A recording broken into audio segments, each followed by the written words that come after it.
Пайгамбарыбыз саллаллаху алейхи ва саллям ла тазулу кадам абдин яумал кияма хатта юсалан арбаин. 4 суроо. Кыяматта бенденин таманы бейишке же дозокко жайынан ажырабайт, суроо берген жерде. Оңго желге, оңго бейишке же солго дозокко кетпейт, 4 нерсеге жооп бермейинче. Биринчиси, ан умри фи мафна. Өмүрүңдү эмне менен өткөздүң дейт Аллах. 60 жыл өмүр бердим. 80 жыл өмүр бердим. 30 жыл өмүр бердим. Өмүрдү эмне менен өткөздүң дейт. Өмүр деген вакыт сага берген капиталды кандай пайдаландың дейт. Экинчиси, ва ан жасар фи мабла. Денеңдеги күчүңдү эмне менен кетирдиң? Белиңде күчүң бар еді. Колуңда күчүң бар еді. Акылың ордунда эле.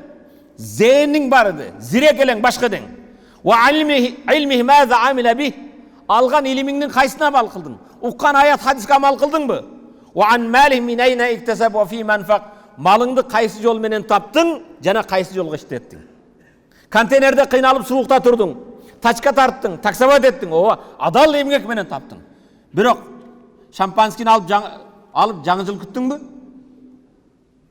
Же Кытайдын экономикасын көтөрүп, башка нерселер сатып алдыңбы? Малыңды кайсы жолдон таптың, жана кайсы жолго иштеттиң? Урматтуу мусулман бир тууган, ошондуктан Пайгамбарыбыз саллаллаху алейхи ва саллям игтаним хамсан кабла хамсин, 5 нерсени 5 нерсе башыңа келбестен баалай билгин. Кадыр баркына жеткин. Биринчиси, шабабака кабла харамик. Жаштыгыңды карыбастан мурда баалай билгин. Васихатака кабла сакамик. Ден соолугуңду ооруп калбастан мурда баалай билгин.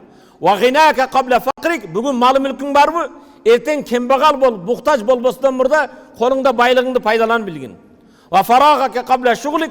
Бош вактыңды башыңа түйүшүк түшүп калбастан мурда баалай билгин. Ва хаятака кабла маутик. Жашооңду өлүм келбестен мурда баалай билгин.